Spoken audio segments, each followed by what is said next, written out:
Oi, pode entrar, a mesa é sua. Eu sou a Abby Tarô e Oráculos. Seja bem-vindo à sua leitura. Na leitura de hoje a gente vai ter 2 grupinhos. Cadê minhas pedrinhas? Grupinho número 1 vai ser a perita. Grupinho número 2, essa outra pedrinha. Eu vou, enquanto você olha as pedrinhas, eu vou puxar logo as 2 cartas, porque hoje vai ser a leitura de uma carta só. Aí a gente já deixa as 2 na mesa. Tá bom? O que eu vou fazer? Eu vou cortar o baralho ao meio e vou pegar as 2 cartas que tiverem aqui, certo? Cortei. Vou pegar essas 2 primeiras. 1, 2. Grupinho número 1, grupinho número 2. Vamos botar esse aqui pro lado. Espero que eu não tenha invertido aqui. Acho que é isso mesmo, grupinho número 1, grupinho número 2. Mesmo errando a gente acerta, né? Pronto, agora eu vou ficar quieta pra você conseguir escolher. Eu vou colocar também aqui embaixo. Pronto. Pra você sortear de olhos fechados, tá? Você pausa o vídeo de olhos fechados. E assim você pode ser escolhido por um dos 2 grupos, tá bom? Então eu vou te dar mais uns minutinhos e a gente se vê no seu grupinho, tá? Até já.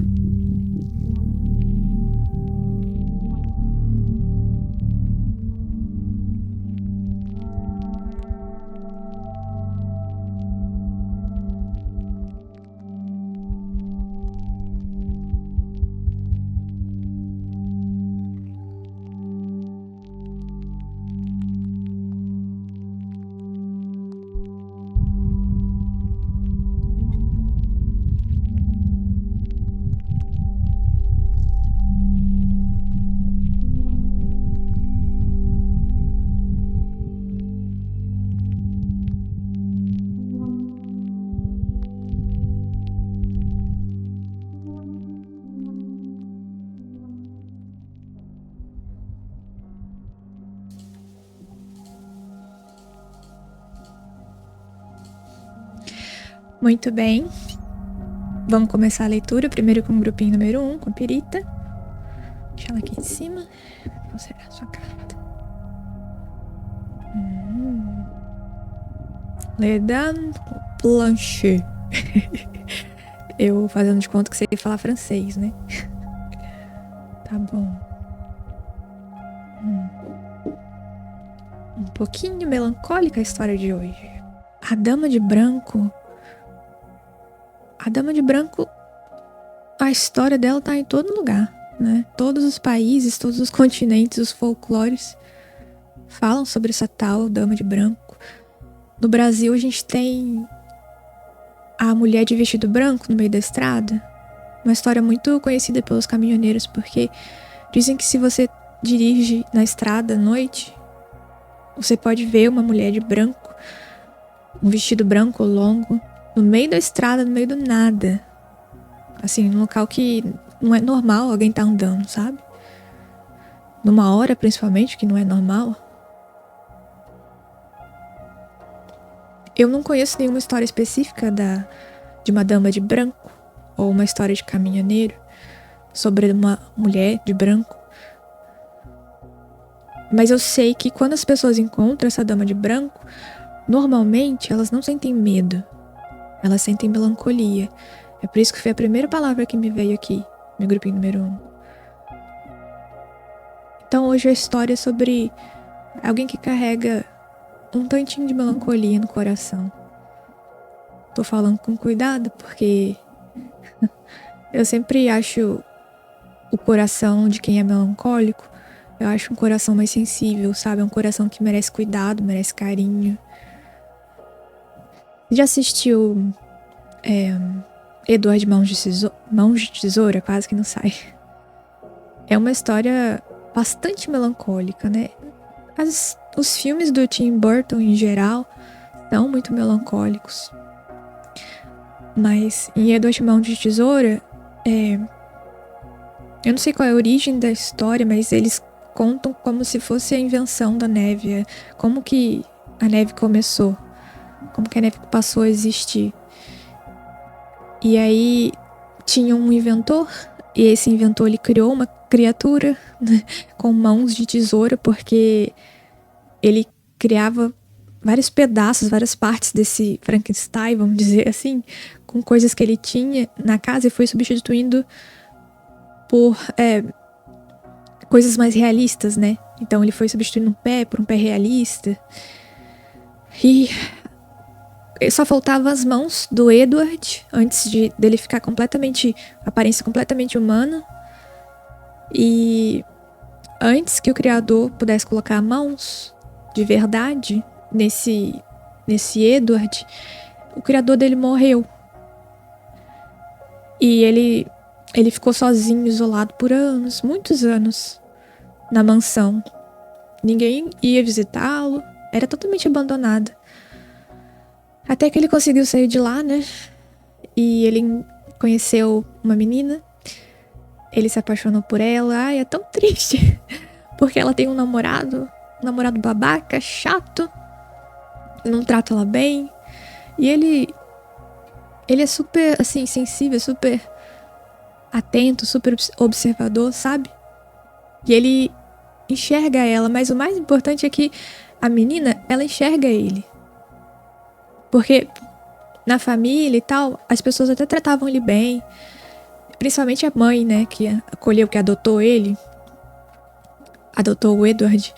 Tratava ele muito bem, só que eles não enxergavam, não tinha uma conexão profunda com ele, né? Eles mantinham uma certa distância. E ela não. Ela realmente olhou pra ele e ele olhou pra ela, sabe? No fim, eles não ficam juntos, porque a cidade descobre que aconteceu uma tragédia. Assim, o namorado, ele enlouquece e tenta matar todo mundo, e eles são salvos um pelo outro, né? A menina, na verdade, salva o Edward no final. E a cidade acaba culpando o Edward por esse assassinato. E ela, para salvar a vida do Edward, né? A cidade queria linchá-lo. E ela, para salvar a vida dele, ela disse para todo mundo que ele morreu. Que o Edward tinha morrido dentro da mansão. E nunca ninguém foi averiguar, sabe? Se ele realmente tinha morrido. E ele passou tantos anos preso naquela mansão. Saiu, experimentou o mundo. Só pra, infelizmente, depois de ter conhecido o amor, ter que voltar a viver sozinho na mansão. A história de hoje, meu grupinho número 1, é a história de alguém que amou e perdeu. Existe esse ditado que, né, fala: é melhor ter amado e perdido ou nunca ter amado? Cada um responde de um jeito. Mas com certeza quem amou e perdeu carrega essa melancolia no coração. É uma tristeza, só que, dada a oportunidade, a pessoa faria tudo de novo, do jeito que foi. Ela viveria a dor tudo de novo, só por mais um dia com a pessoa amada, sabe? Mais um dia.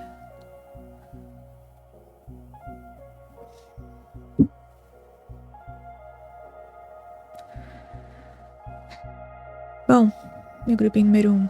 Essa foi a história do grupinho número 1. Essa leitura de uma carta só de hoje. Espero que tenha te ajudado de alguma forma e eu vou começar a fazer a leitura do grupinho 2, tá bom? Se a gente se parte por aqui, não sei falar, às vezes eu esqueço como é que fala, gente. Se a gente não for mais se ver no grupinho número 2, te vejo na próxima leitura, tá bom? Outro dia. Mas se você vai ficar aqui pra leitura número 2, vamos lá. Vamos pro grupinho número 2. Vamos descobrir qual é a carta. O gato preto.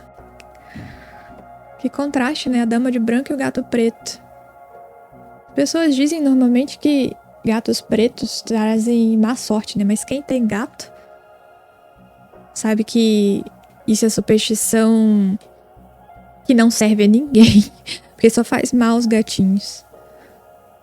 Os gatinhos pretos. As pessoas têm medo do gatinho preto. E absolutamente não é verdade. Tadinho dos bichinhos. A história de hoje, pro grupinho número 2, é a história de alguém que é incompreendido. É você, meu grupinho número 2, ou é outra pessoa, alguém que você conhece? Uma pessoa incompreendida. É muito... Quando a gente vê nos filmes um incompreendido, normalmente são personagens adolescentes que sentem que ninguém entende, que a experiência que eles estão tendo, ninguém nunca teve, os pais deles nunca viveram, só ele entende. Mas sobre o gatinho preto, ou sobre você hoje, a gente não tá falando de um adolescente que se sente incompreendido simplesmente porque não é maduro o suficiente pra saber que ele não é o único ali. Ela tá sentindo aquilo, ela tá tendo aquela experiência. Aqui, realmente é um incompreendido adulto, alguém maduro, sabe? Alguém que sente que... Não sei, é como se você estivesse dizendo alguma coisa importante, mas ninguém parece ouvir da forma certa, sabe? É alguém que tá cercado de pessoas, mas se sente sozinho, né? Muitas vezes. Algumas vezes a pessoa, ou você, ou o gato preto, pode se sentir frustrado. Mas, na maior parte das vezes, o que ele sente é independência, sabe? Gatinhos são independentes.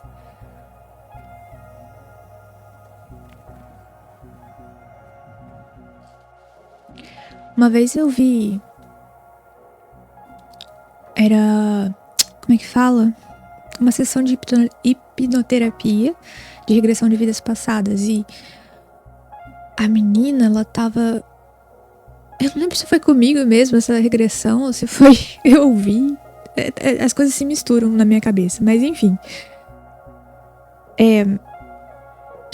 Ela voltou pra infância, enquanto ela tinha 2 anos, 1 ano, a idade em que a criança já compreende as coisas um pouco, né? O significado dos objetos, mamãe, papai, mas não sabe falar ainda, não sabe pôr em palavras. E a sensação dessa criança é muita frustração, porque ela tá falando, ela tá se comunicando, ela tá, sabe, ela tá transmitindo telepaticamente aquilo que ela quer comunicar, né? Seja fome, seja um pedido que ela quer, um brinquedo, alguma coisa que ela tá tentando comunicar. E os adultos, os outros coleguinhas não entendem o que ela tá falando. Porque ela não consegue, ou os outros não conseguem entender. Isso gera uma frustração, sabe? Tem aqui no incompreendido tem um acúmulo dessas emoções que vem aí desde a criancinha mesmo, que existe dentro do incompreendido, até a idade adulta, né? Às vezes persiste esse sentimento. São essas emoções que não são comunicadas, essas ideias que não são compreendidas pelos outros, porque você não fala direito, ou as pessoas não entendem direito, ou uma combinação das duas coisas. É difícil a gente se comunicar com palavras, né? Tem muita coisa que é muito melhor comunicar de outras formas, né? A música tá aí pra isso, a arte tá aí pra isso. Mas eu vejo nesse incompreendido esse esforço de se explicar, essa frustração de não ter sido ouvido, né? Isso pode até fazer com que a pessoa duvide, né, da própria forma com que se comunica, como se fosse uma falha dela, né? Uma falha pessoal de não conseguir falar. Outras pessoas, elas se recolhem ao silêncio, outros incompreendidos, porque a dor de não ser compreendido às vezes é esmagadora, né? É aquela coisa, quando a gente tem vários pequenos cortes, né? No conjunto, vários cortes ao longo de vários anos que nunca saram, eles doem bastante. Então você não quer mais cortar, sabe? Você quer evitar um pequeno mal entendido, né? Isso é assim que... Eu não sei se é a forma correta e científica de falar isso, mas metaforicamente falando,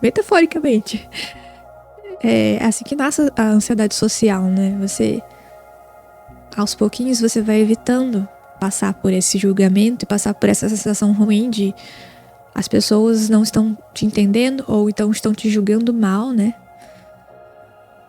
E não era a sua intenção. Às vezes o incompreendido, às vezes esse gato preto, ele carrega mundos dentro dele que ninguém mais vê porque ele não compartilha, e ele não tá errado por sentir, ou muito menos errado por ser quem ele é, sabe?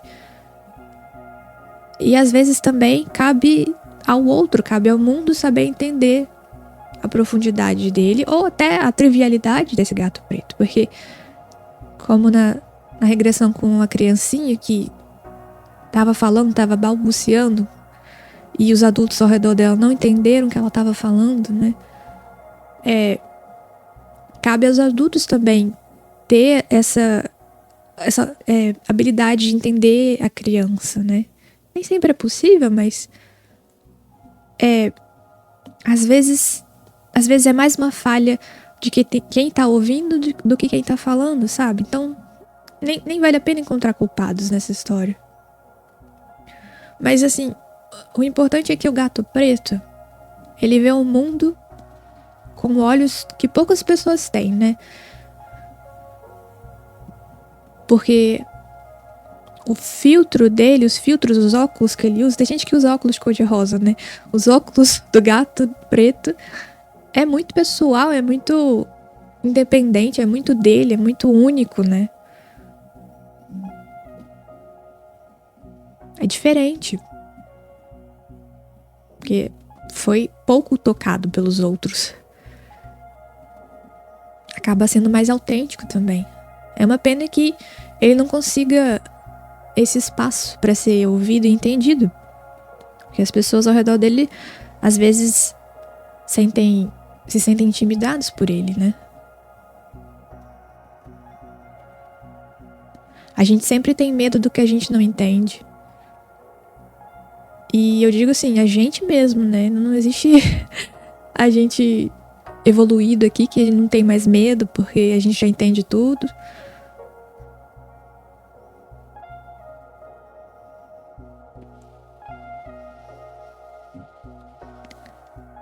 Quem souber te reconhecer, meu grupinho número 2, vai te reconhecer. E, por exemplo, agora, você é reconhecido aqui por mim, entende? Eu vi a carta de um gatinho preto e eu vi você. Eu entendo você. Então é possível se fazer entender. É possível encontrar outras pessoas como você. É possível comunicar. É possível ter essa conexão. Sabe, é possível fazer amizade com o gato preto. Tá bom? Eu acho que é isso. Por enquanto é isso, meu gatinho preto. Eu vou deixar a leitura de uma carta só de hoje por aqui. Hoje foi bem curtinha, mas tudo bem, amanhã a gente tem de novo. Tá bom? E é isso. Tchau, tchau.